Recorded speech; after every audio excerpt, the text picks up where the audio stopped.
everyone. Welcome to Rogue Record Music. I'm your host, Rob, and welcome to episode 15 as I'm slowly getting the show back on its feet. Like I said, this is episode 15 of the show, and this is the first, I wouldn't call it an interview, first discussion, first guest that I've had on the show in 2026, and hopefully we'll have more so throughout the year. This is a fun episode. I'm just putting the finishing touches on the episode as I'm filming this intro here.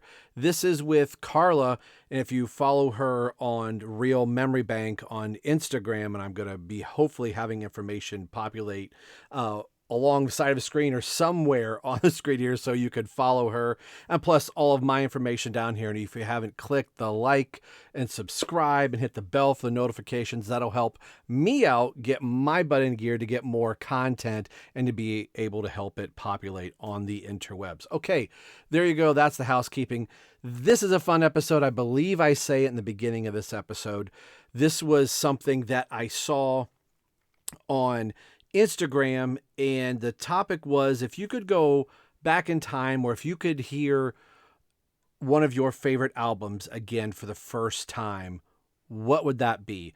And on this show, I like to take things up to the 9. So each of us pick 9 albums that we wish we could hear again for the first time. There's something special about hearing certain albums in your life or your collection, whatever it may be, to go, oh man, I remember where I was when I bought this, or I remember who I was with, or it was just a period in my life and this album fell into my lap, or I was given it to me, or it was the album that started me on my music collecting journey. Even if it's something that maybe not like, oh, this is my super duper favorite album ever.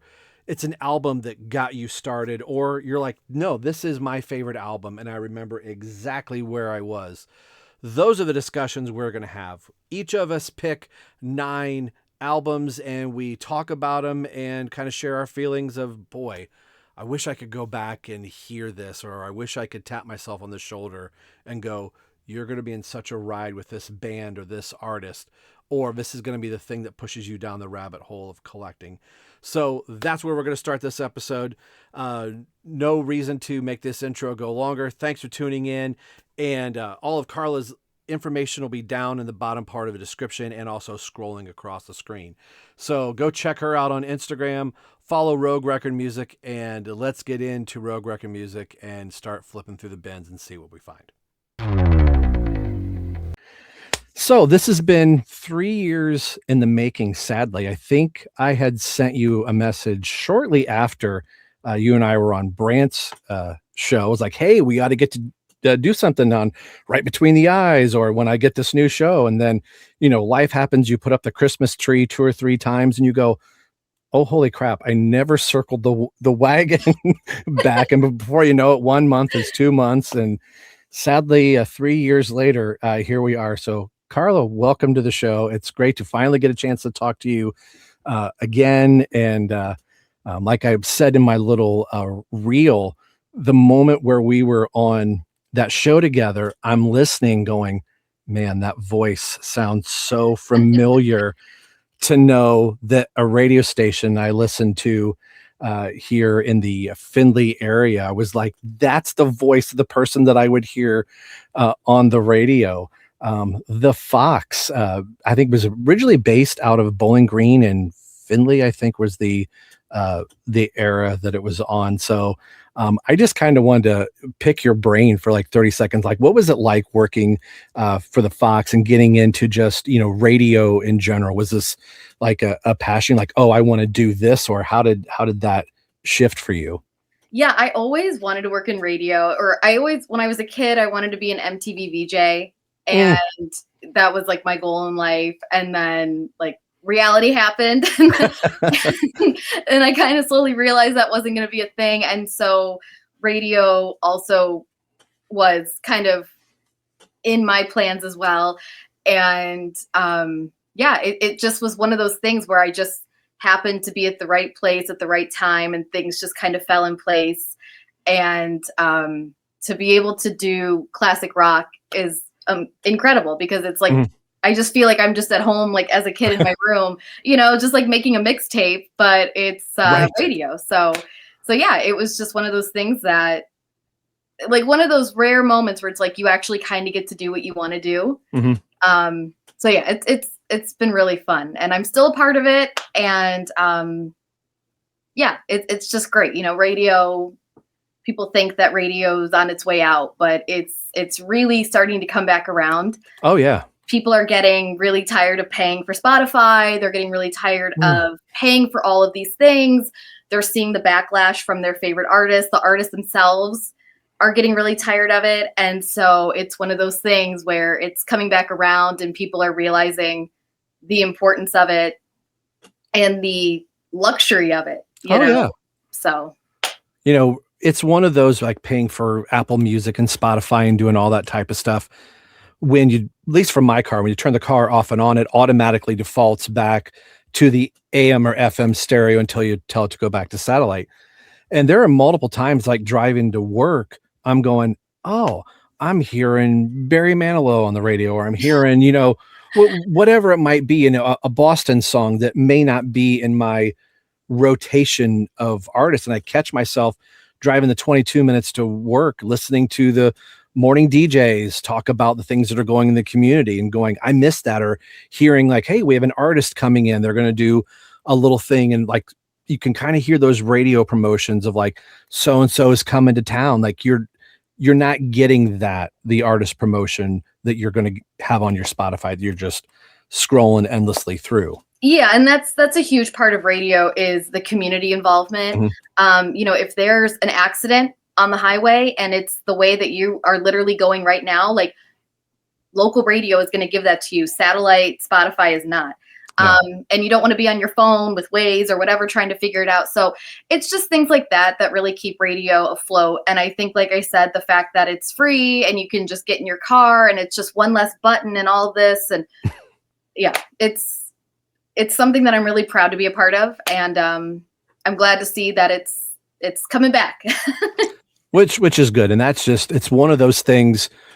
When I was working at one of my first jobs and we had the radio on, that's how I was learning about all the new music. Like, oh, I got to go to Finders and I got to go spend my whole entire paycheck. You know, speaking of Finders, when it was in, you know, Findlay, the town that I lived in, and when the flood happened, going, all right, now I'm going to go to BG. It is so sad to drive by Finders now, and you can look in the window and all of that music is still there. And I'm like, I still want to go into that record store, and I keep holding out hope that somebody's going to buy that footprint and reopen that store that it's sat, you know, a couple years. And a friend of mine's like, oh, they sold everything. I'm like, no, dude, you can still walk by Finders in downtown BG and still see it. So as record store day comes around, I'm like, oh, what I would give to be able to stand out for the Finders and wait. Yep. That's where I used to go. I would get there at like 5 or 6 in the morning. They like posted a picture of me one year because I was like the third in line, I think. Yeah, good memories with Finders. Yeah, sure. Definitely. Yeah. Well, I don't know where I saw the topic, and my memory says it was something that you posted, but I don't think it was. As I'm scrolling through, okay, I got a clarification that it wasn't you. No. But the topic that I chose, I was inspired by a post that I saw, and I was trying today to look up algorithm to figure out what it was. But if you could go back in time or pick up your favorite album and hear it again for the very first time, you know, what would your thoughts and feelings be? Or just to have that communal experience going, oh my gosh, when you got done with that album, it was like, I immediately got to play this. And it just became that thing that you played over and over again, that you memorized the liner notes or, you know, whatever those things were. But I think some of those albums, after you've heard it for the 100th time, sometimes it's kind of fun to go back and be like, wow, was I really in junior high when I first listened to this? Or was I 52 and today is the first day I'm discovering whatever this is? So that's kind of what this topic is going to be. I tasked both of us because, like I like to do on this show, everybody does a top 10 list. So I thought, well, we'll cut the bottom out and we'll do a 9. And my original idea was, you're the guest, you'll do 5 and I'll do 4. And as I started going through the list, I was like, picking 4 is going to be really hard. And Yeah.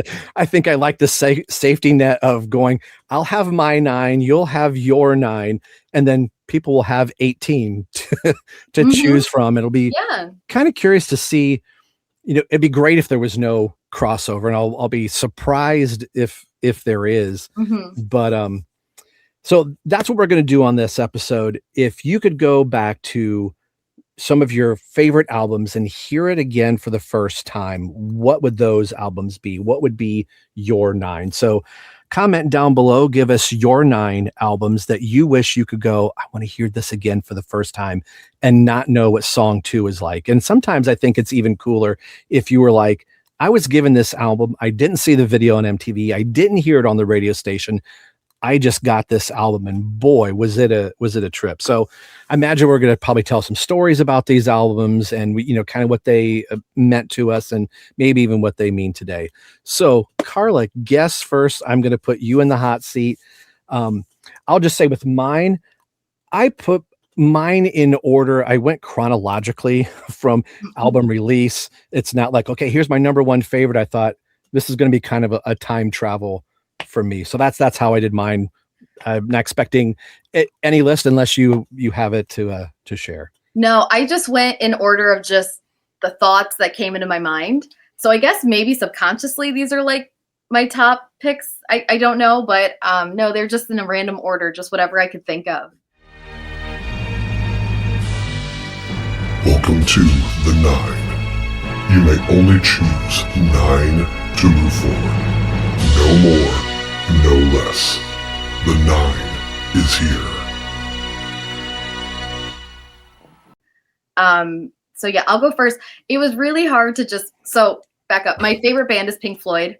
Okay. So it was really hard to not just pick 9 Pink Floyd albums because every single album of theirs has changed my life, and it's like, but anyway. So I only allowed myself 1 Pink Floyd album, and it's the one that probably everyone would probably pick if they had to pick 1 Pink Floyd album, and that would be Dark Side of the Moon.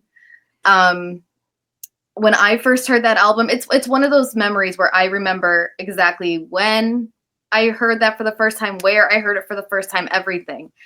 And it was one of those albums where I was a fan of the band, and then by the time I was done with the last song on that album, I was like, they are my favorite band of all time. Nothing will ever change that. And what I really love about the album is no matter what you're going through in life, no matter how old you are, where you are, anything, you can relate to that album over and over again. It's perfect for your youth. It's perfect for middle age. It's perfect as you're in your golden years. It's just such a universal album. And it's one of those albums that I think everyone should listen to at some point in their life. Everyone should have in their collection.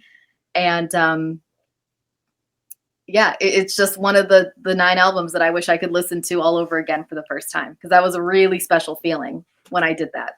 Oh, and to me, that's a gold standard of an album. The production on that album alone is absolutely fantastic. And that's one of the bands I wish I could have seen at some point, or, seen Roger Waters, or, or something like that. But the production level, watching concert DVDs and stuff like that, like hearing the album is one thing, and then seeing the live show, even on the comfort of your own TV screen or whatever it is going, holy moly, it adds a completely new layer to what that music is.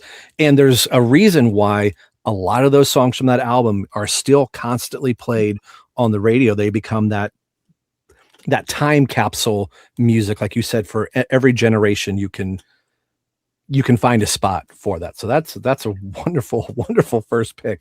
Thank you. So I'll go next, and this, you are totally going to laugh. And I was told my wife of what my first pick was going to be. She laughed and said, why? So this is the very first album that I ever bought with my own money. I want to say I got it in 81 or 82. If anybody's old enough to remember the Scholastic book fair that you would have, or you can sell magazines, and enough magazines that you would sell, you can buy stuff. I got this at the Scholastic book fair, I watched the Saturday morning cartoon, and I had to have it. This is the first album and last album of my adolescence, and it is Urban Chipmunk. I've never heard of this. So they took, you have The Gambler from Kenny Rogers and, a bunch of other songs here that they chipmunkified it. Right. And this was something that my mom cleaned the house to Anne Murray, Neil Sedaka, the Beatles. So I was getting a chance to hear a lot of music after I probably played this for the 900th time. And mom was like, okay, since I see that you like records, can I turn you on to something else that is not the Chipmunks?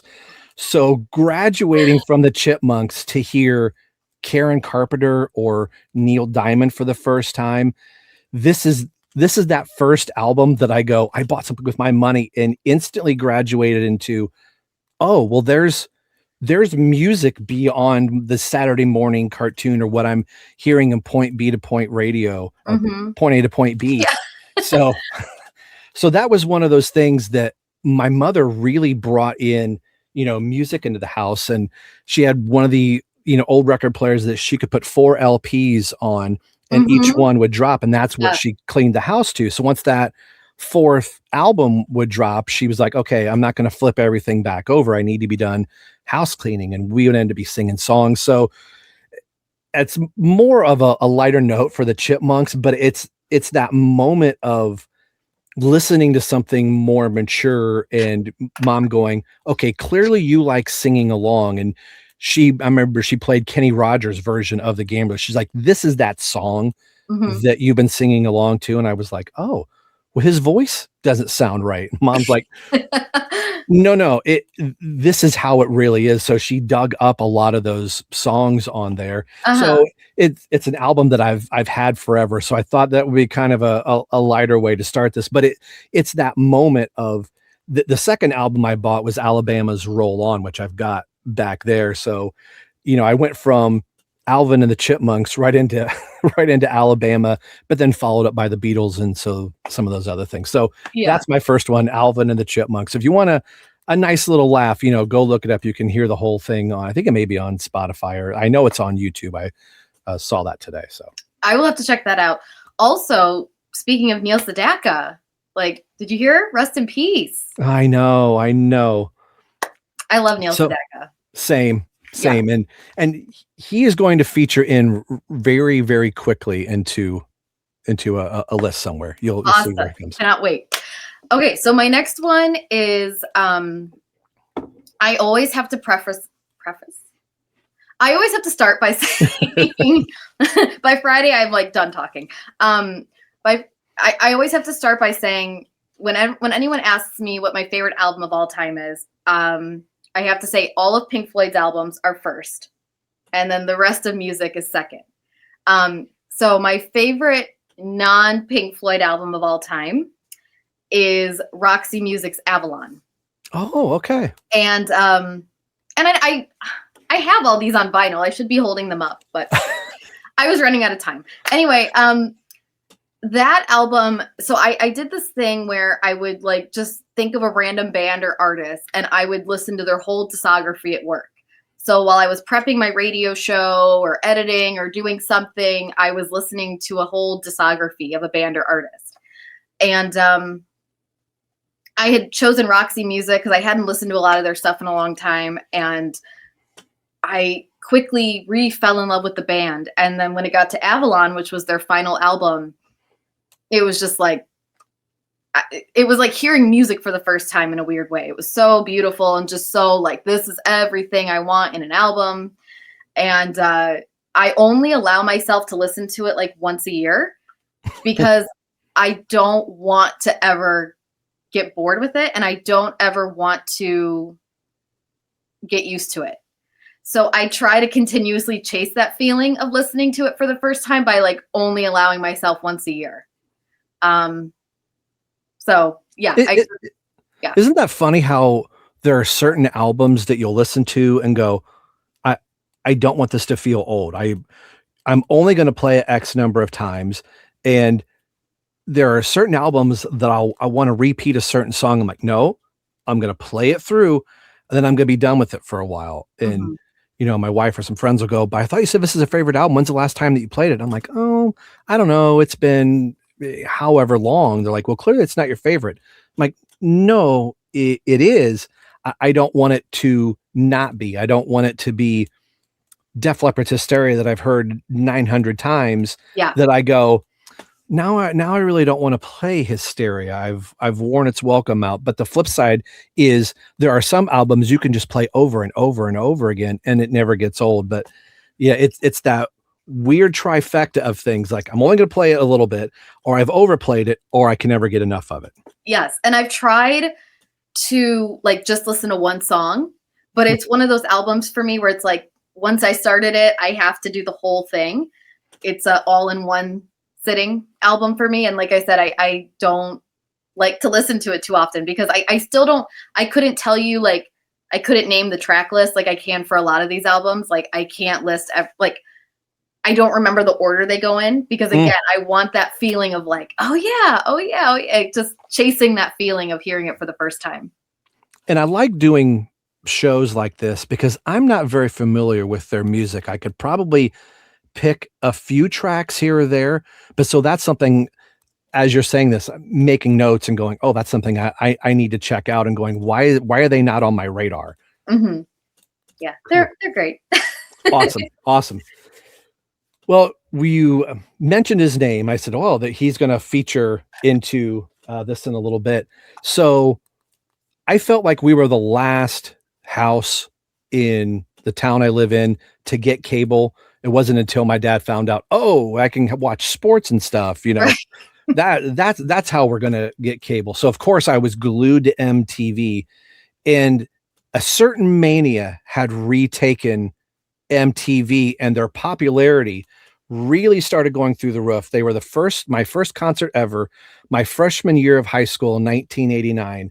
I saw these three young men rather, because Mike wasn't with him at the time.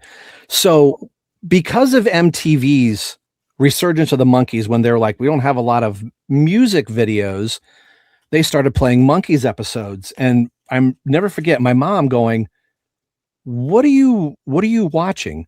And I was like, oh, this new group, the Monkees. Mom's like, no, that's not a new group. And she's like, they're not even real. And I was like, how dare you, Yeah.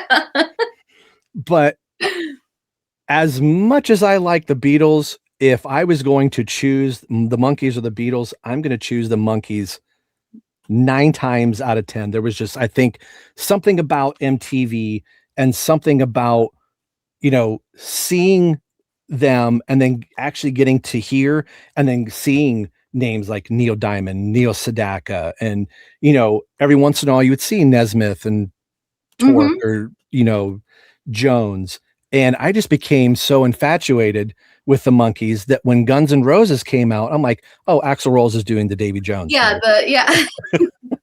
So this was an album, their first album that I could just play over and over again, and I felt like every one of these songs was on the TV show at some point. It was kind of their greatest hits without being their greatest hits. And then eventually them becoming the band that's like, we want to actually, one of my favorite quotes from Mickey Dolenz is, at some point Spock became a real person. He's like the fictitious thing that we said that we weren't, all of a sudden when the camera stopped rolling, they were playing music. And then they were hanging out with the Beatles or, whoever it might have been. So I just remember my mouth and jaw being open at the Ohio Theater going, I can't believe I'm seeing the Monkees.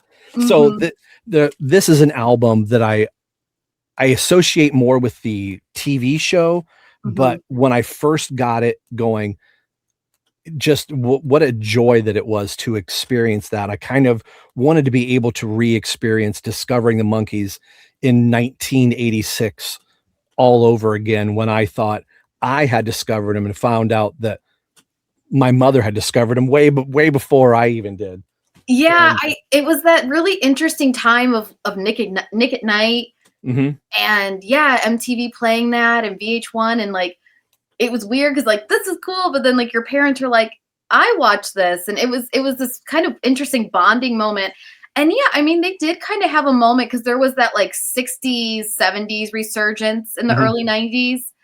And I remember seeing Davy Jones on like a lot of commercials and things, and then he's in the Brady Bunch movie. So yeah, it and just, yeah, it was just a really cool time. And I have a soft spot for the Monkees too, because I always knew the Monkees as like the TV show and everything. And then when I was in like junior high, I found out about their movie Head. And I found out, like, I heard that soundtrack and I was like, whoa, this yeah. is the best Monkees ever. This is not the last train to Clarksville by any stretch of the imagination. No, like the Porpoise song is one of my favorite songs of all time. And I was just like blown away. Yeah, so that's a really cool pick. If you remember a TV show that had Paul Reisner in it, and I can't remember, he was BJ McKay. It's called My Two Dads. Oh yeah, yeah. And Davy Jones played a character like off and on throughout there. And one of the scenes is him coming in doing the Monkees walk, and they briefly talk about it for a second. He's like, I don't know, that was before my time, was, you know, the little in joke. And that was, you know, I think that's pushing into their resurgence past, you know, I think it was in 89 and you know, in 90. So yeah. So yeah, the Monkees. I kind of wish I could go back to that and just rediscover them all over again. So yeah, that's cool. So going off of yours, mine is also from my childhood, and it's not an album that's like life-changing necessarily, but it's just one of those albums where I remember it coming out. I remember it being a huge moment. I mean, fan or not a fan, you knew about this album, you knew about this band, they were everywhere.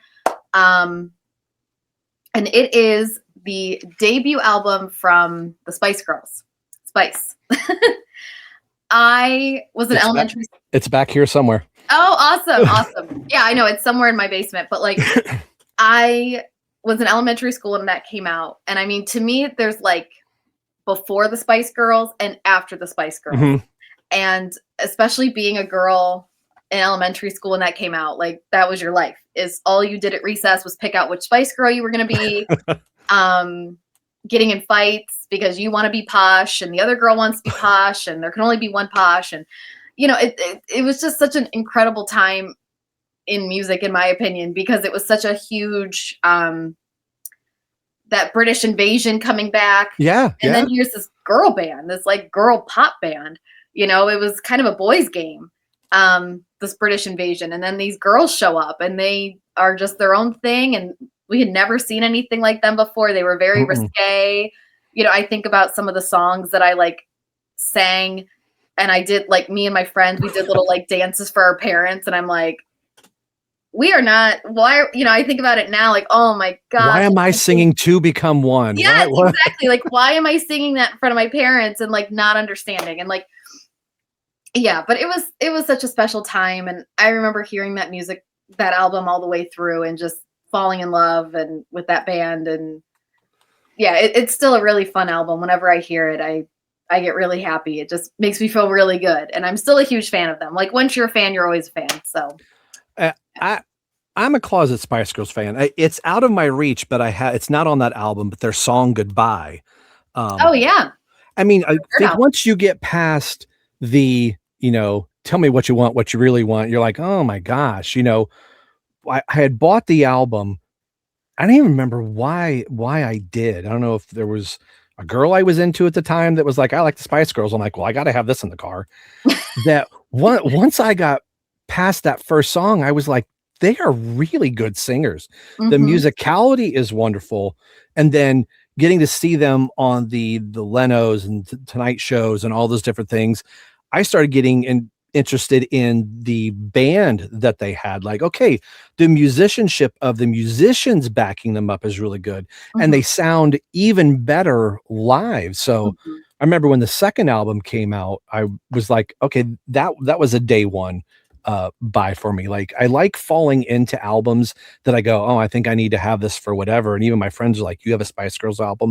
And I'm like, no, seriously, you need to check the song out. They're like, okay, fine. Can we get back to the Kiss and the Motley Crue and whatever it is? But yeah, I like that. Cool. So this is, my mother is playing a huge theme into my first set of albums. That's wonderful. This is a gentleman that I will be very sad the day he passes away. I got to see him, was a bucket list, which is another, I think something that you had posted at one point of, getting a chance to see all of our heroes. Like, how many times are you going to get a chance to see people before they're no longer here? But I did get to see him once at the Fox Theater in Detroit. My ex-wife at the time was named after one of his songs, but the first album my mother had played for me is Barry Manilow. This One's For You. And the song Weekend New England comes off of this. And I remember hearing this song for the first time and going, the separation of, they're on different continents, and going, man, I hope I don't fall in love like this, because it sounds like it's going to be really hard to, connect with somebody that you're miles away from. And I started looking through my mom's record collection, and I was like, man, you've got 6 and 7 albums. And my mom was like, I'm a Barry Manilow fan. And he was all over the AM radios back in the heyday. And my ex-wife's name was Mandy, which is one of his big songs. And it was just something to see him live and get to hear all of those songs. But this was one of those that my mom says, okay, if you like this AM radio stuff, she goes, let me play an album for you. And this was the first one she put on, and she said, she put the headphones on me, and I just sat there in front of the turntable and I just listened, and I was enthralled of this soothing voice. And Jump Shout Boogie comes off this album, which is just another fun song. So yeah, my mom really kind of laid the groundwork of like, yeah, I know you're kind of getting into this rock and roll thing, but there's some other stuff I think you need to round out your palette with. And this was one of them. Yeah, I think Barry Manilow is one of those artists where you really don't realize how vast his catalog is. Not only for himself, but how many people he wrote for. He's like the commercial jingle king. Like every commercial you can think of, he pretty much wrote the jingle for. And his concerts, again, fan or not, it's an experience. You're going to be entertained. He's an entertainer. So yeah, Barry Manilow is definitely one of those guys where you might go, haha, Barry Manilow, but it's like, wait a minute. Like, he probably wrote your favorite song and you didn't even realize it. Or he wrote, whoever's favorite song. Like, so yeah, he's a good guy. And if you can sing that I am stuck on Band-Aids and Band-Aids are stuck on me, that's Barry Manilow. Barry Manilow. Yes, thank you. You had mentioned that your mom is like a big part of this, and my family is as well. My family was very musical growing up, or when I was growing up. My mom was like obsessed with VH1 and MTV, and so that was what I grew up on. They say it takes a village to raise a child, and that was my village, was MTV, VH1. And my dad was a really big fan of just all different kinds of music. And so him and my mom both, they really made an effort to like make sure that we were listening to all different kinds of music. And this is one where, again, it was like, I remember the moment exactly that I heard this album for the first time. It kind of seemed like time stood still when this came out because it was such a huge international deal. And this is the Beatles anthology. I remember that. My God. First one. I mean, I know I can't put all of them in, so I'll just say the first one since that came out first. Yes, I had it on tape. Oh wow, that tape was huge. It was a huge tape. I had it on tape first, and then I got a CD player. So then I got it on CD, and I gave my dad the tape because he could have it in his car. that was kind of my first real exposure to the Beatles. And I just instantly fell in love with them. And I remember that was such a huge deal because they had not only the anthology albums, but they also had the book, and then they also had the miniseries on Oh yeah, it was I forgot ABC. about that. And people today might not understand how big of a deal that was, but back then it was a huge deal because we didn't have YouTube where we could watch every Beatles video we wanted to watch, at any time of the day. Or you couldn't listen to every Beatles song you wanted to at any time of the day. So Yeah. to see them together and to hear these stories and all these things for the first time, I mean, it was a huge deal. Like I even remember ABC changed their name to A Beatles C. Yes, yes. For a while because while they were showing that. And yeah, it was such an incredible moment. I feel like in music history. Oh yeah. And the first new Beatles recording that they Free as a Bird Free as a Bird. comes off of that, a song that John had been working on, that the three surviving Beatle members got together and finished this track. They finished what, three tracks, I think, in total. Yeah, there's Free as a Bird off the first one, and then there was Real Love off the second one, and then I think there's another one off this fourth one that they just released. Yeah. But I remember Free as a Bird just being everywhere on the radio. To me, that is almost right up there with the Rolling Stones when they came out with Steel Wheels. Steel Wheels. Yeah, that I felt like you were hearing the Beatles and Stones again, not for the first time, because a lot of radio stations were still playing a lot of that music, but where something new was out, where a whole generation, this was a day one buy. I couldn't get to, again, Finders. I couldn't get to Finders fast enough. And I remember just walking into Finders, and this image was just plastered over every wall, every space.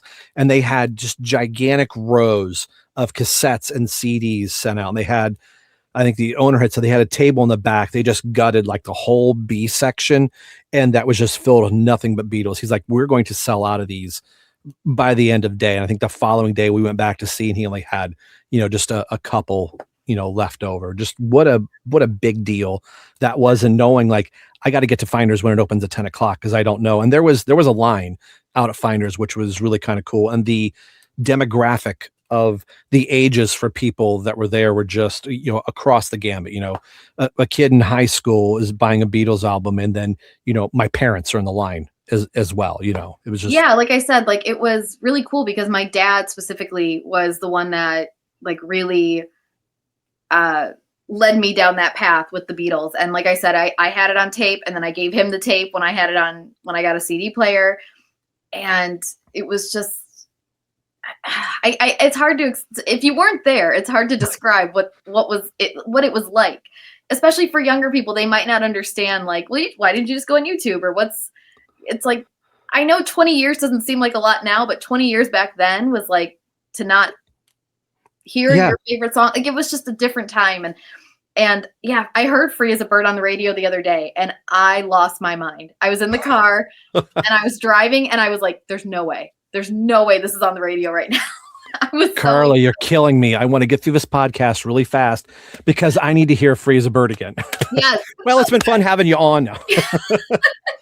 I mean, that's why I like doing things like this. It's making you dig into something, A, that you may not have never heard before, or B, to go, I've got so much music back here to go, I need to start going through stuff and hear an album that I'm hearing again for the first time. I don't remember the last time I played either one of these.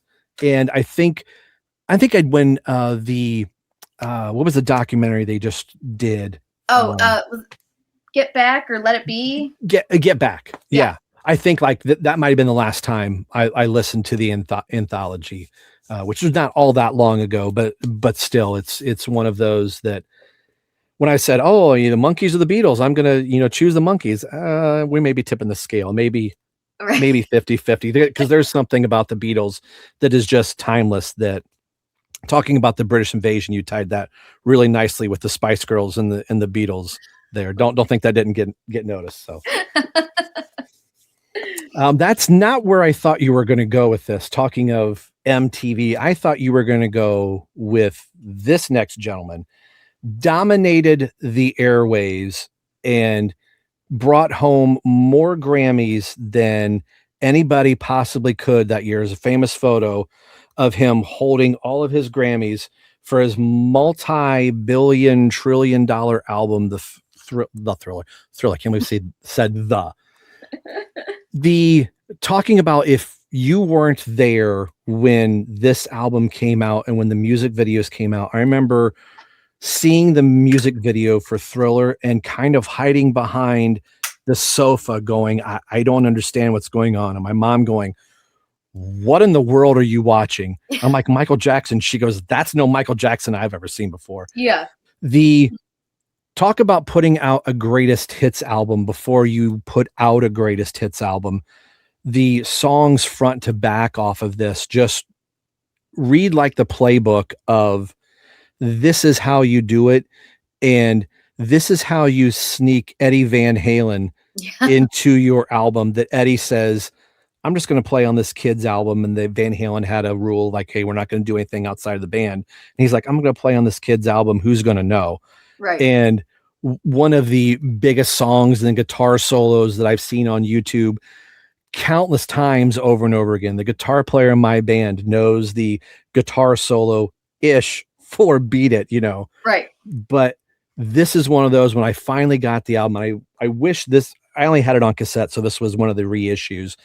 But having it on cassette and hearing Wanna Be Starting Something for the first time going, I don't know the journey that I'm about to go on. And by the time you get to the end of this album going, I got to find a way to see Michael Jackson in concert. That's one of the ones that I never got to see. He passed away before the This Is It tour could come here. And that was one of those things that kind of, part of my childhood died the day that he died. I remember going to work going, I can't believe Michael Jackson is gone. All the ups and downs that his career had, but by the end of his career, you could look back at it and go, what an amazing, catalog of music that he was able to produce, and all the artists he was able to collaborate with, and just the events that were created through MTV of the new music video by Michael Jackson is dropping. And what I remember watching the Bad video in the long form video. I remember going, it starts out as movies, little mini movies, and, seeing, like I said, Thriller, and, reading the liner notes and going, Janet Jackson, she's singing on PYT, Pretty Young Thing with LaToya. And, just that's an album. When I close my eyes, I can picture 1980, whatever, Rob, sitting there going, I just saw the video on MTV. I have the cassette tape, went up in my room and just listened to that album front to back, and was waiting till the next time that I heard Michael Jackson on the radio. So that is one of those landmark albums that I think it's like boxes of Tide. Everybody had it. Everybody got it in the mail. And if you don't have it, you probably still should. Yes. And even if you weren't a Michael Jackson fan, you could find something to like on that album. Again, if you were a rock person, you were going to like Beat It. Like you know what I mean? Like you could take that apart. And Thriller is just one of those songs. Like it's become such a Halloween song. Mm-hmm. It's all year for me. February, if I hear it on the radio, I'm cranking it up. I love that song. Thriller is such a good song. I love it. It's so thematic in the scope and the story that it's telling. And, Vincent Price's reading towards the tail end of it still sends the shivers, down your spine. It's just, it's a masterclass in writing. It's so good. And I love that song too, because one of my favorite movies is Revenge of the Nerds. And they play that in the movie, and it's like, it's so good. It's so unexpected, and it's so good. Yeah, right. Such a good one. My next one is actually a soundtrack, and it's not only one of my favorite movies of all time, but it's also possibly my favorite soundtrack as well. I'm not counting The Wall as a soundtrack, but or else that would be my favorite soundtrack of all time. But it is the soundtrack to the film Velvet Goldmine, which a lot of people don't know about that movie. It came out in the late 90s. It has Ewan McGregor in it. Jonathan Ray Myers, I think is his name. Eddie Izzard. I'm totally blanking on her name. Toni Collette. Oh, okay. Is in it. It's this kind of like glam rock in the 70s in England movie, like kind of the uprising of glam rock. And it's a fictional singer who like has this career and then kind of goes missing. And it's this weird thing. And like Ewan McGregor plays an Iggy Pop-esque character. Jonathan Ray Myers plays like a David Bowie character. I mean, they are those characters. It would be very hard to convince you that they're not just playing those people. But the soundtrack is great. It features T-Rex, Lou Reed, Roxy Music. Pulp is in it. It's just an incredible soundtrack because, like I said, you're getting this like glam rock just shoved in your face. And some of the songs are the originals, like Lou Reed's Satellite of Love is the original on the soundtrack. Other songs are not the originals. They were done by, I think, like members of Radiohead and Placebo and Pulp, all kind of like came together and did these songs. And in some cases, I think they're better than the original. But yeah, overall, fantastic album. And it was, when I heard that album, it was like, oh, this is glam rock. Like, this is incredible. And yeah, that was a fun time because I got really into glam rock and in the mid 2000s in Northwest Ohio. That's an interesting, an interesting look. To say I like Sweet and people are going to go, who? Right, exactly. So yeah, it was fun, and it was fun to discover that genre, and then to go to record stores and dig through and try to find albums, and so yeah, it was a really fun time in my life listening to that album. I remember seeing that movie on cable, and it was one of those that I was like, I like it.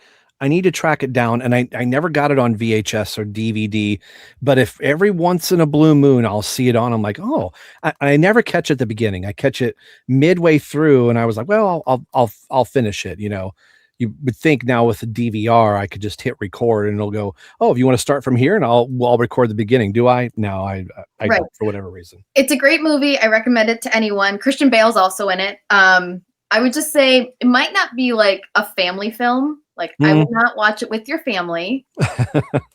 You see all of Ewan McGregor. But yeah, it's other than that, it's a good movie. Oh, I mean, that's not bad, but I'm just saying it's a good movie. Yeah. It's not the. I remember seeing the trailers for it, and it's one of those movies. I don't think the trailers did the movie justice of what it actually was. Like, I went in with one notion, I came out with the other, going, oh, well, why didn't you frame the trailer like the movie that you actually shot, not what it's not? Right. Yeah. All right, so we're moving up. If you've been keeping chronologically, we were at 1982, so now we're going to be at 1986. And sometimes one of the worst things you can do for a band is your big lead singer says, guys, I'm going to go off and be a solo artist. And the rest of the band is left to hold the pieces and go, well, what do we do? So they brought this young kid in, and what they put out is their 18th studio album with Jason Scheff taking over for the legendary Peter Cetera.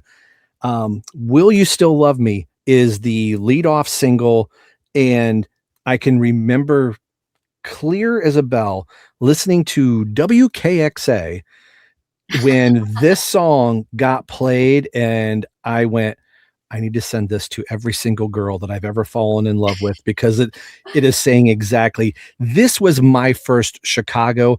I knew Hard Habit to Break. I knew You're the Inspiration. But I think early on, without the advent of the internet, trying to figure out what is what and not having this wonderful resource that we can pick up all of our smart devices and go, oh, I want to figure out what album's what. I didn't know who Peter Cetera was. I didn't know the names of people. And Chicago was one of those bands, like, we're kind of like the faceless people.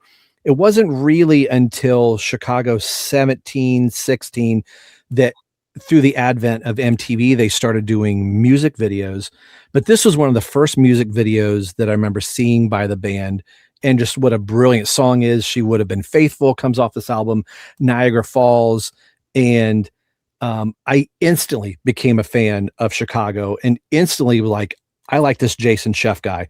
Have followed him through his whole entire career. And when he left Chicago in 2014, 2016, my heart was kind of out of it for Chicago. And I followed him on to his new band, which I've been highly promoting, called Generation Radio, which is Jay DeMarcus from Rascal Flatts. Oh, okay. Had Dean Castronovo from Journey. Now he's back in Journey, and they have Steve Ferroni from Tom Petty's band. So that's their new project. But yeah, the amount of hours that I was like, I need a girlfriend because I need to send this song. And hearing, horns in music was like, oh, that's really cool. Was starting to get into, some jazz early on when you could find through, the radio and going, what's this instrumental stuff I'm listening? So being able to hear horns and pop music. And then once I started realizing, hearing Peter Cetera sing songs with Amy Grant and, various people going, oh, that's that guy that was in this band that this Jason Chef guy took over for. So picking that album up, and this is, I still have the original hype sticker on it. It's still why I left it in the shrink all these years. I don't know. That wasn't a thing to do, but I did for whatever reason. That's an album sometimes I like to sit back and just play it front to back and kind of rediscovering that 80s and into, was a band that was still releasing music all the way through, my high school days, and they're still out there. My wife and I have seen them numerous times with the REO Speedwagons and Earth, Winds and Fires and, the Journeys and, whoever it may be. But Chicago is kind of still that soft spot, and Chicago 18 is just a big album for me. Yeah, and I think they're a really good example too of when the singer does leave and the singer has a good solo career, and then it kind of circles back because you're like, oh, like, especially if you're discovering that solo artist for the first time and you're like, oh, wait, they were in a band? Oh, they were in that band? And then you re-listen to that band and it's like, oh, wait a minute. Like, so it's kind of one of those instances where it kind of worked out for everybody. Yeah. In a little bit of a way. Yeah. A little bit. Yeah. A little bit. Yeah. Yeah. My next one, kind of random. Just another one of those albums where I heard it for the first time. I remember everything about it. And it was also just an album where I was hearing music and I was like, I've never heard music like this before. This is very interesting. And it's Wilco's Yankee Hotel Foxtrot. New to me right now. Oh, okay. Is the band new to you? Yeah. Okay. So Wilco's amazing. They're awesome. I highly recommend their earlier work. Their stuff now's good, but it's just very political. And I know for me personally, I'm not a political person, so I try to steer away from that. But Yankee Hotel Foxtrot is special for a lot of reasons. For the band, it was really special for them because they were at a really bad point in their career. I mean, career-wise, they were great, but like the band itself was not doing well. They were all struggling just together. And then their lead singer was like facing addiction that he was kind of trying to hide from everyone. They had another band member who was kind of open about his addiction. They also did a documentary, the making of this album, and you kind of see how it's just all unraveling. And yet they were able to make this incredible masterpiece. And it's an interesting album for the band too, because it's kind of a lot of the album is stuff that they had never done before. So it just sounds very different, but it's just an album where you hear it and it's so beautiful and emotional, but then they have like really fun songs where they're talking about, there's a song where one of the lyrics is playing Kiss covers. You know, they went to go see a Kiss cover band and like in Chicago, and like that's just fun. And But what's really interesting about this album too is it came out right before 9/11. And when you listen to the lyrics and some of the titles, like there's one of the songs is one of my favorite songs on the album. It's called Ashes of American Flags. And it's so weird that it came out right before 9/11. And it's just, you hear it so differently, like, once you kind of put 9/11 in with it. But yeah, just a great album. Again, I think it's one that everyone should hear. And yeah, just love it. Wish I could hear it all over again for the first time.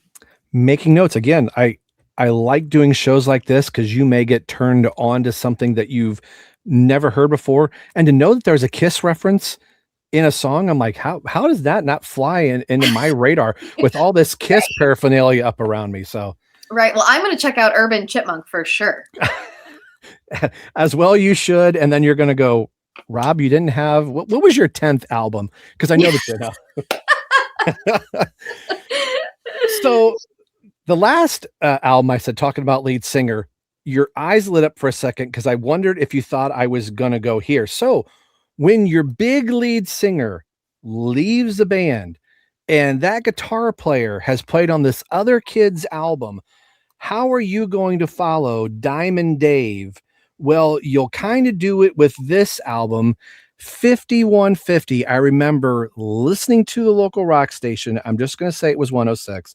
It could have been the other one, but hearing that David Lee Roth was leaving Van Halen after the huge monolithic success of 1984 and going, I remember it seeming like it was forever that we heard that Sammy was joining Van Halen, and then hearing the announcement of Sammy Hagar, I went, who?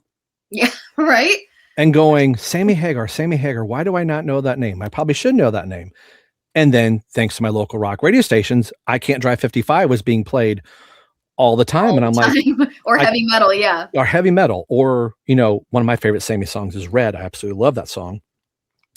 But going, I don't know if I hear it, because Sammy's stuff was, I think, on that VOA album was more pop rock than it was rock. And I'm going, I'm not hearing Hot for the Teacher out of Sammy Hagar. Right. And that's not what they did off of this album. And the lead single is Why Can't This Be Love? And hearing the droning keyboard start, I went, holy moly.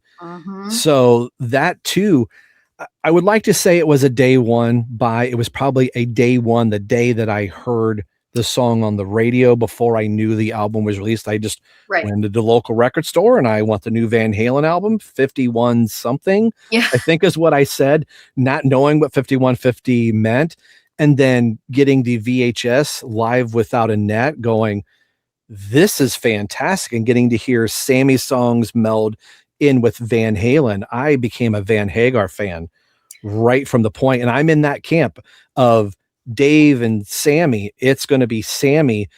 And I was a Van Halen fan from the rip, from as far as 1985 was concerned, or 86 going forward. I didn't look back. I appreciate all the Roth stuff, but to me, Sammy was my guy.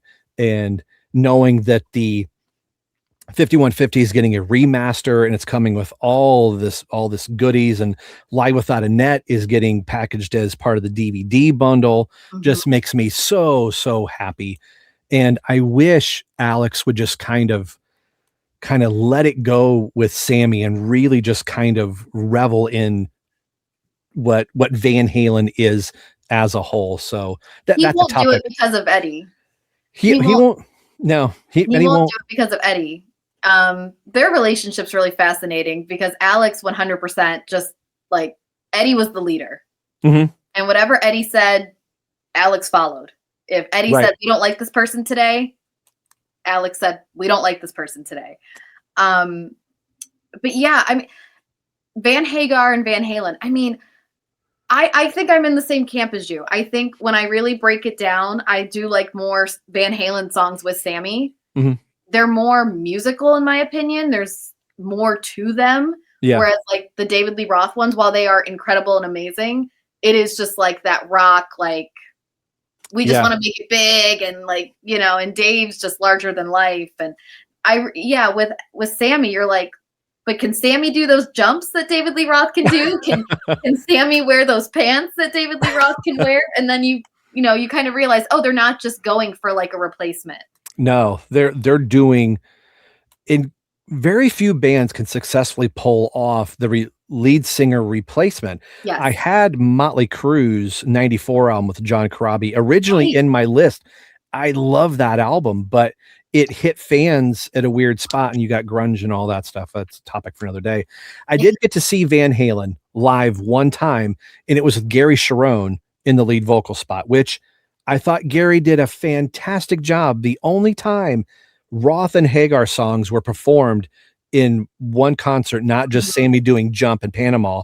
It was like hearing Romeo Delight and hearing Mean Street Again mixed in with all the Sammy stuff. So getting to see Van Halen was great. I still like the Van Halen 3 album. A lot of people don't, but at least I got to see Eddie live once, and this little band called Creed opened up. And I remember going, oh, My Own Prison. I hear that on the Fox all the time, you know. Yeah. Little did I know that they were going to be huge. Like within months of them playing Detroit, Creed just exploded. Oh my gosh. I wish I could go back to that concert and go pay attention to the opening band. Right? Yeah, that's incredible. Another topic for another video, but Creed, like their history is insane, and their comeback has been inspiring. It's definitely an inspiration to say never give up. Just because you've hit a rough patch doesn't mean it's over. Right. Yeah, they're amazing. Okay, so my next one is just one of those, again, albums. I remember where I was when I heard this for the first time. I remember being blown away by it and just becoming an instant fan of this person. And it is Leonard Cohen's album, I'm Your Man. Good album. Yes, very good album. It's one of his later albums. I really like that era of Leonard Cohen. I'm not like a really big folk person, and his earlier stuff is very folksy, and some of it's amazing and incredible, but I do really like his later work. He's one of my favorite artists of all time. I was so lucky to see him live. Oh. And it was incredible. He sounds exactly the same on the albums as he does live. That's great. And he would do little anecdotes and little things, and it was really fun. And I kind of knew, like, this is the only time I'm ever going to see him live. So I really soaked it in, and I really, like, just embraced it. And he played a lot of songs off that album. So it was really cool to experience that as well. But yeah, this album just totally sold me as a fan of his. And it was really fun to hear it for the first time. Because it was just, you hear it and you're like, wow, this is another way music can sound, very different, very unique. So, yep. Very good. Very good album. Very good choice. I like it. Well, you talked about your favorite band. My favorite band has to make an appearance. I remember exactly where I was. And it's so ironic that my first experience with this band was December 2nd, 1989. December 2nd, 2023, the band decides to call it quits. So I can bookend it with that. I would discover this band from taping MTV Headbangers Ball.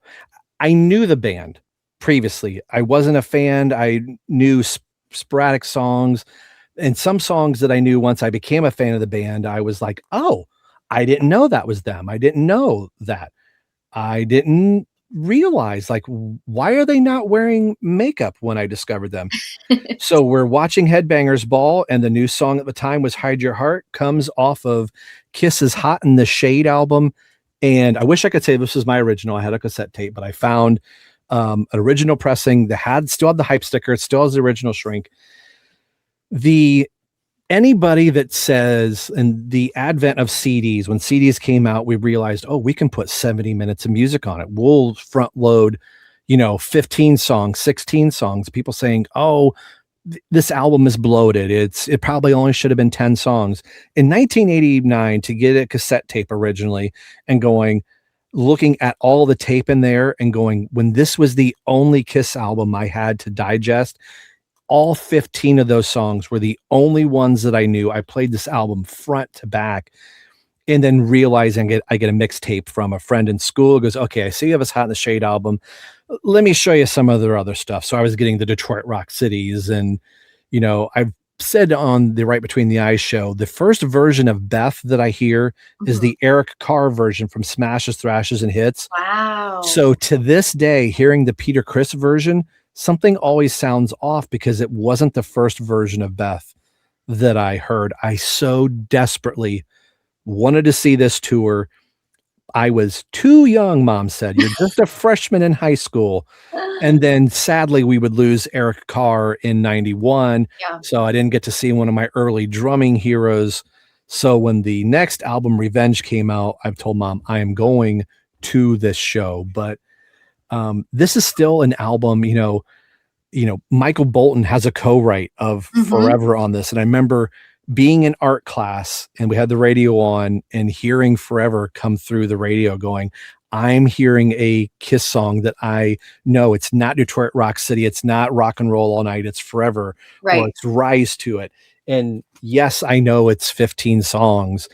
I love all 15 of those songs.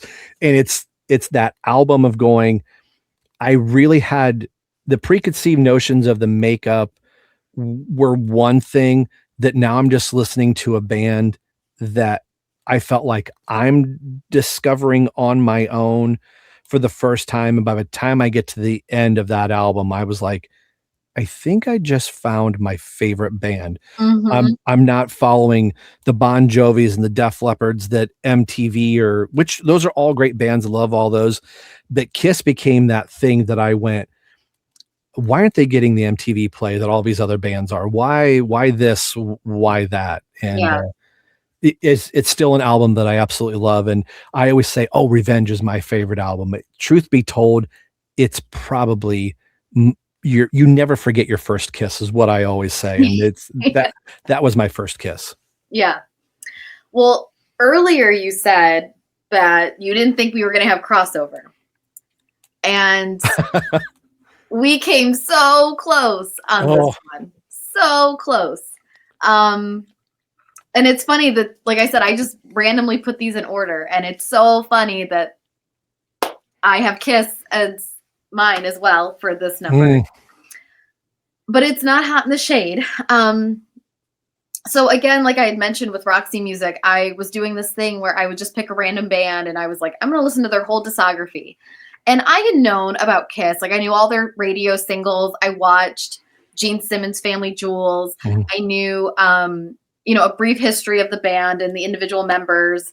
So, I mean, I wasn't blind to Kiss, but it was very surface level. And then I started listening to their discography. I started with the debut. And then by the time I got to Destroyer, I was like, okay, I love them. And then by the time I got through with Destroyer, I was like, I am in the Kiss Army. Like, I am in for life. I love them. I'm a big Bob Ezrin fan. I know a lot of people are not. Or I know a lot of people like Bob Ezrin, but they don't like him with Kiss. You don't like Bob Ezrin? No. I'm in the camp of Bob Ezrin. Oh, okay. I will follow Bob Ezrin over to Alice Cooper. I will follow Bob Ezrin. Did he do Pink Floyd as well? Yes. The Wall? Yep. Okay. All right. Yep.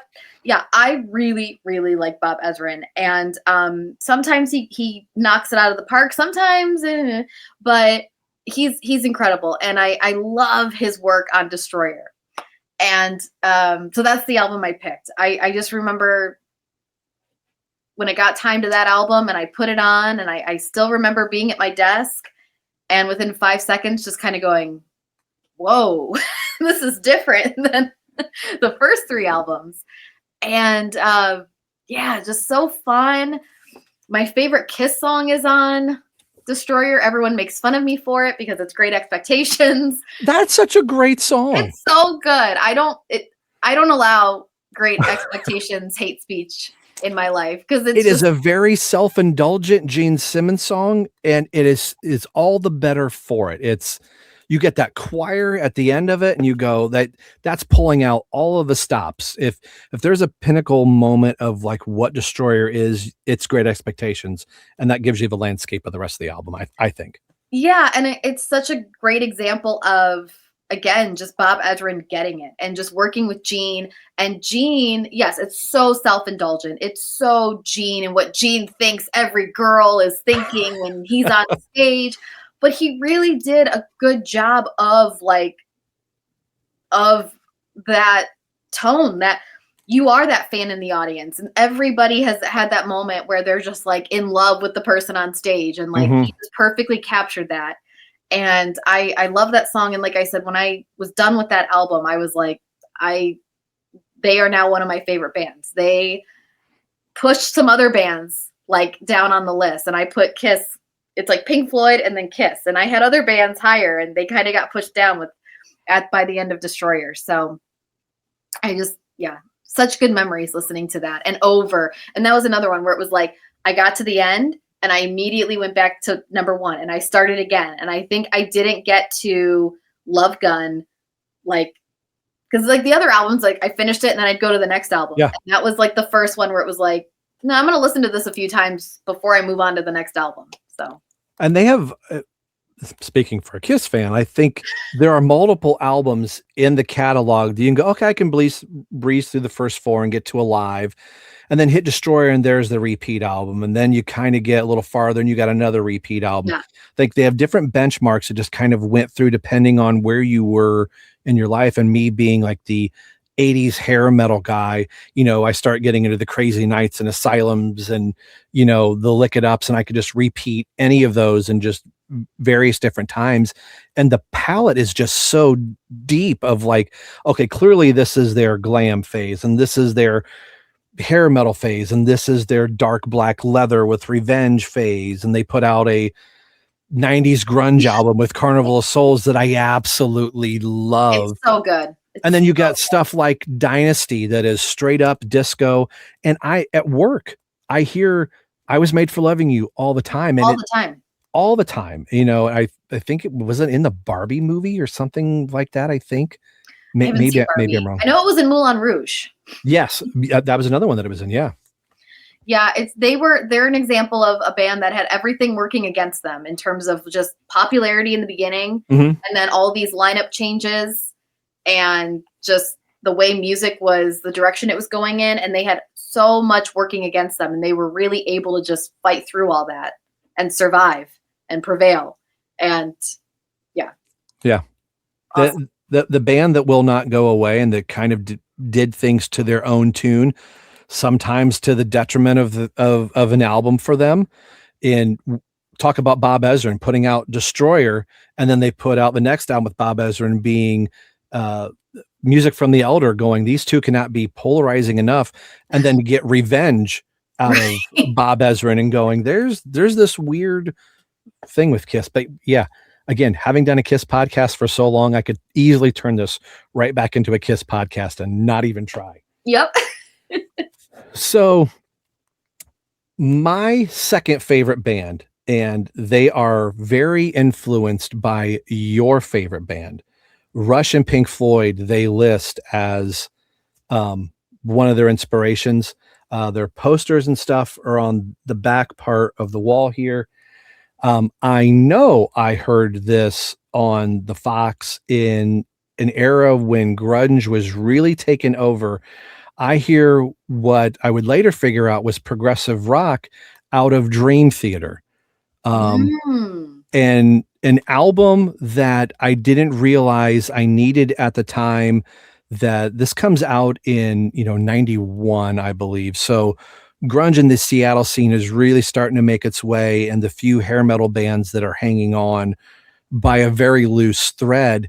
This album comes out at a time that they put out an 8-minute song that somehow finds its way through college radio stations and managed to make it onto mainstream radio, and very hurriedly gets a music video done because they realize they need something. And they put out a greatest hit album. It's called our Greatest Hit and 21 Other Pretty Cool Songs. And their average song length is probably somewhere around the 9 to 12 minute mark, with very few songs being the radio friendly 3 minutes.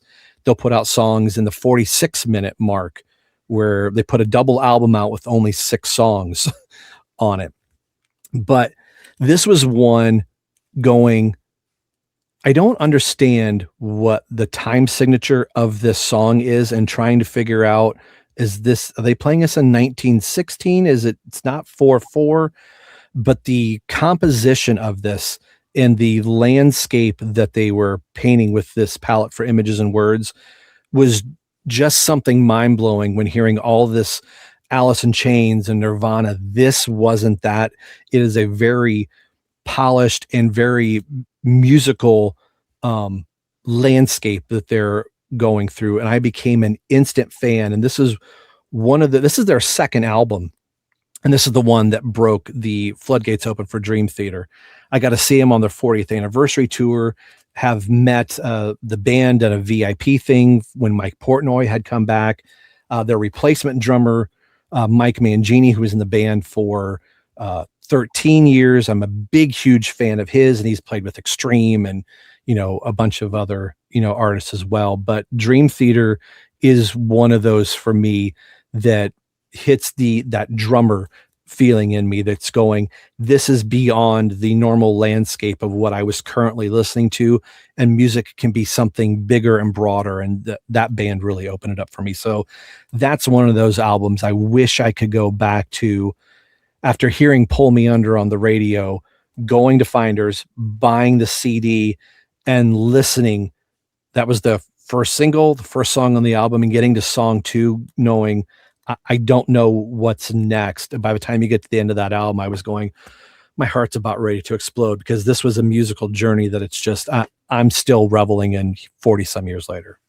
Yeah, Dream Theater, they're one of those bands where you don't realize how many albums they've put out, how long their career has been.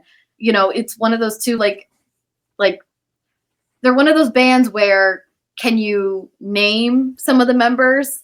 Maybe not. Do you know what they look like? Maybe not. But yet, you have to be a big fan, but yeah. But yet they've lasted so long. And they're also one of those bands too, where they're like a band's band, Right. where so many bands are influenced by them, or they've been an influence to people. They're still influencing people, but yet they're kind of still in the back, Yeah. So yeah, they're a really cool band. I really like. I don't think about them enough, and I should think about them more. I should listen to them more. You can YouTube something that they were doing in the early 2000s. If they played a second night at a venue, they would play a classic album of a band that they fell in love with, and that would be their encore. So they played Master of Puppets in its entirety. They've done Iron Maiden's Number of the Beast, and they have done Dark Side of the Moon in its entirety. And they put it out on their independent label that you can, they filmed it for a concert DVD, which I have, which is really cool, but it's available on YouTube if you want to check it out. I know what I'm watching tonight for sure. It's really cool to hear a band that I love doing a band that they love and go, oh, okay, that ties in another piece of the puzzle, and you can kind of hear all of these bits and pieces that make up this band. So yeah, that's a fun watch. Cool. Yeah. So for my last one, I really went back and forth on this, because there were two that I'm like, as soon as I wrote it down, I'm like, no, it's the other one. And then I wrote the other one down. I'm like, no, it's this one. And it just came down to the impact this album made on me, and also how many songs I like on each album. And I do like all of the songs on both of these albums, but I'm a little bit more attached to one than the other. I wouldn't call it a soundtrack, because it's not a soundtrack to anything, but it's a compilation album. It's another kind of fun one. But that would be the Pure Moods compilation album, the first one. Oh, okay. There are multiples, but it was the first one. Again, it's one of those you had to be there moments when that commercial came out. I can see the commercial playing. Yes. The commercial came out. It was on Nickelodeon all the time for some reason. Maybe because they thought you were like watching it with your parents. But it came on all the time on Nickelodeon. And I mean, it was a really cool commercial, and it had Enigma and the X-Files theme and Fire Walk With Me from Twin Peaks and Tubular Bells. Bells, yes. From The Exorcist, and all these songs that are supposed to be like soothing, and it's like The Exorcist is not soothing. Not at all. No, but it was such a great album, and I remember I can still hear it, the commercial, and I when the announcer says direct from Europe, for some reason in my brain, I just associated Europe with Italy. So I was like, these are all Italian songs, and this is what people in Italy listen to. And like, I was very obsessed with Italy at this time. So I was like, ooh, Italy. I have to buy this album because people will think I'm Italian. And so so I had it, and it's still like, I still listen to that album, and it just takes me right back to the 90s. It takes me right back to Nickelodeon and watching the commercial and being like, I have to have this album.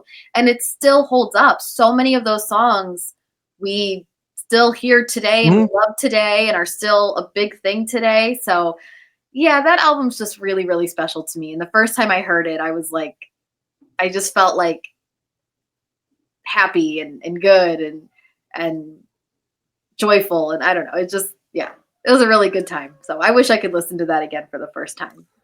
And that's also an era of, if you act now, we'll send you the Ginsu spoon, or knife or whatever it is.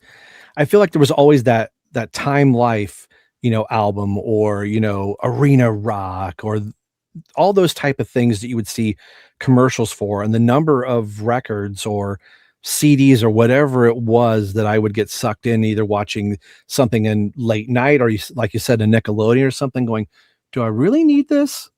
I think I do. And some of those, albums in the collection are going, I remember buying this off of TV, or you would get to, a Walmart or something, or flip through you see the as seen on TV, sticker on it. So that was an era you don't see much of anymore. Music being sold to you through TV. Where you would call and order and or Columbia House. Yeah. And those in the magazine, like 10 albums for a penny or whatever. And and they definitely weren't a penny, but yeah. But and that was such an interesting album too, because it ushered in this whole new genre of music that it brought it to the mainstream. New age was like kind of this new term, and it made all of this music like Enya and everything, like now it's at the forefront and it's holding up. You still hear Enya. I hear Enya all the time on Instagram, and yes, the Caribbean Blue, I think it is, like I hear that all the time, and just it was such a huge album, not only for that time period, but just I think for music in general, because it just ushered in this whole new genre that people still love. And yeah, just really interesting, especially for the time period. Again, you had grunge, rock, you had hip hop, rap, and then you have Enya. And they all were competing against each other. And I want to say Yanni at the Red Rocks was something I was seeing, like, I don't know who this is, but I feel like I need to own this album because his commercials everywhere. That I can still see that image, that album cover of like his face with like the Acropolis or whatever it was. Yeah. That was so huge. Like Yanni and Kenny G. Yes. Yeah. Yeah, definitely. This has been fun. I'm always sad to get to the end of a list and going, oh, there's no more. Why didn't you do 10, Rob? Because we don't do 10 here. Now, I've been showing LPs this whole entire time. I do not have this on LP. I have it on CD, but I have a record flat in an album sleeve, so it's going to count. So this band had been in existence for a few years. It was in the new metal phase, which I really hadn't synced my teeth into at the time.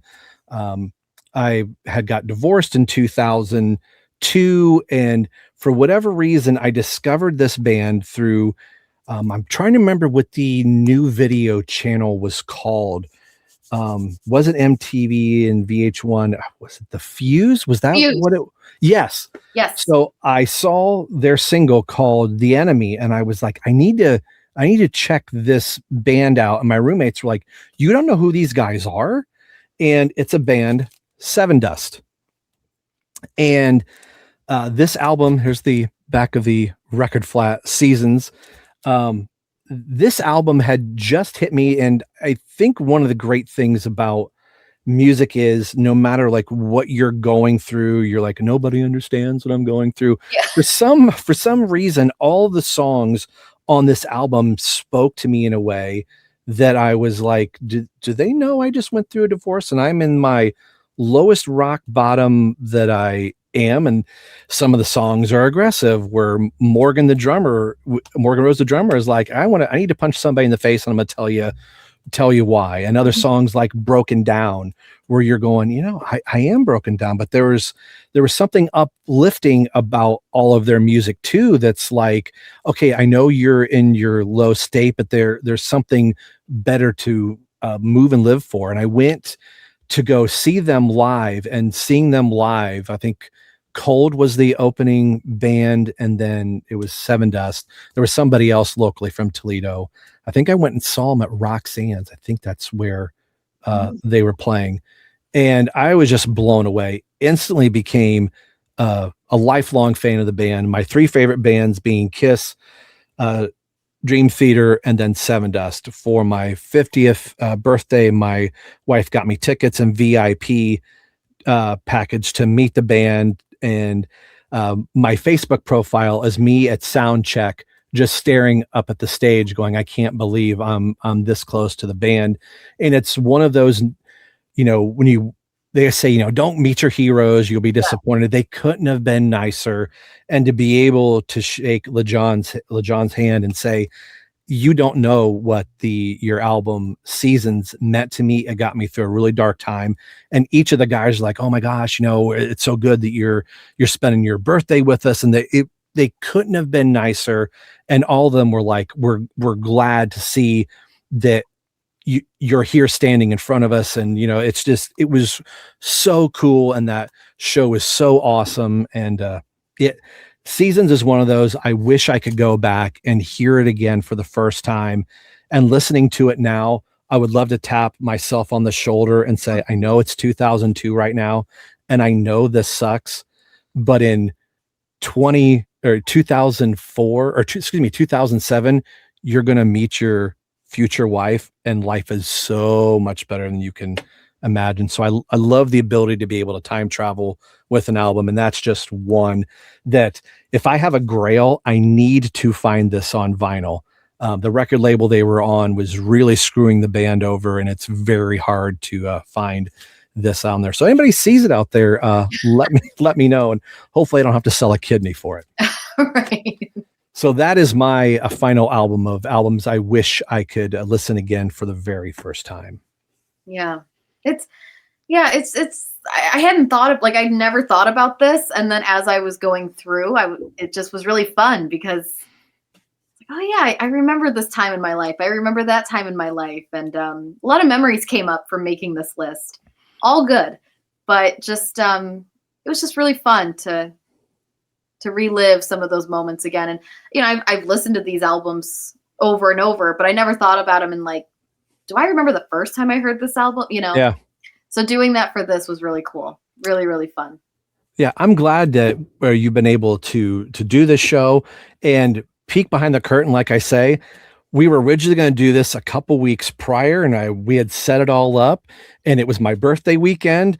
And I'm, of course, telling my wife, hey, I'm going to do a podcast. She's like, that's fine. She goes, when's your podcast? I said, oh, it's going to be Friday. She goes, Mom and Dad are taking you out for your birthday. And I went, Carla, I'm sorry, So then we had to go a couple of weeks or another week or so to get to here, but I think it worked out, and I would like to not let 3 years go by before we do this again. Yeah, I know. I still remember when you reached out to me, and I remember it was in the evening, and I told my husband, I was like, yeah, that guy that I was telling you about that we found out, he lives, like not too far away. Like he wants me to be on his podcast. And he was like, cool. And then like, that was it. And I was like, okay, maybe like. I don't know if the cobwebs, when I turned 50, my mind went like, you're going to start forgetting stuff today. Mm-hmm.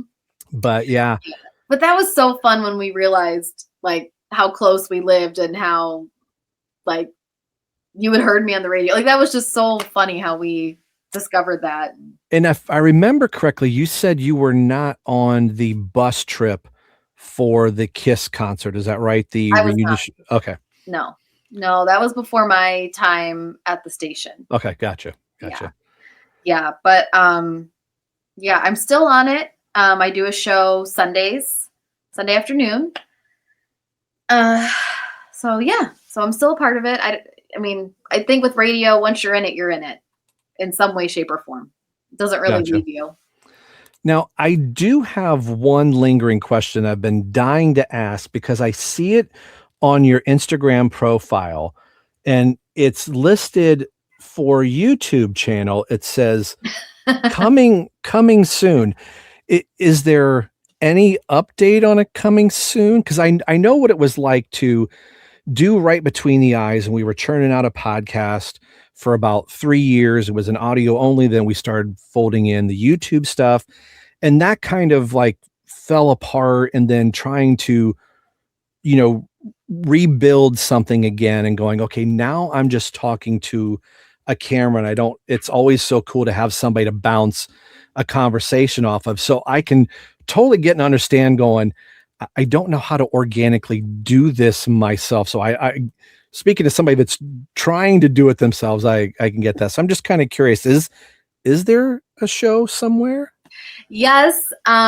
It is happening eventually. I have a notebook where I have topics written down and kind of like the structure of what it's going to look like. I just need to buy a new computer and I'm just cheap and I'm slowly saving up. So, cause I'm a stay-at-home mom. That's my other gig. And so, I don't really get like a paycheck every week. So I'm just saving up my money and kind of deciding, equipment wise, I have like a couple more things to buy, but it's coming soon. It will be happening soon. Like I said, once I get the computer, I'll pretty much be ready to go. So that's one of those things, like getting the software and getting microphones and things where things can look good, sound good, and having, good editing software, really helps too. So I totally get all that. And you kind of dumb lucking and finding your way through it and looking some of the first videos and going, woof, you're really learning there early, Rob. So yeah. And I think too, with my Instagram page, I'm just kind of getting used to that and kind of getting used to doing it. And then, like I said, once I get the computer, I get all that up and running, then the videos will start happening. Cause like I said, I have so many topics and everything ready to go. I just need to have the computer to edit them and do them. So it's going to be happening soon. And obviously I'll let you know when that does happen, but awesome. Well, before I let you go, where can people follow you if they are not following you already? So on Instagram, you can find me at RealMemoryBank. It's spelled just like how it sounds. There's no underscores or dashes or anything like that. Just RealMemoryBank. And that's pretty much where I am right now on Instagram. I don't have TikTok. Like I said, the YouTube channel is coming soon. So yeah, just follow me on there and just kind of watch me stumble through life and and talk about music and pop culture and whatever else I feel like. So it's fun. Very good. Well, yeah. Carla, thank you very much for coming on the show. And we will make it a sooner round trip than 3 years around the sun. How about that? Sounds good. All right. Thank you so much. This has been so much fun. I've had a blast. Same here. Well, that's where we're going to put a pin in it for this episode. Thanks for tuning in, and let us know your 9 down in the comments. What are the 9 albums you wish you could hear again for the first time? That's going to end it for this show. Come back to Rogue Record Music. We'll flip through the bins and we'll see what music we can talk about next time. See ya. Bye.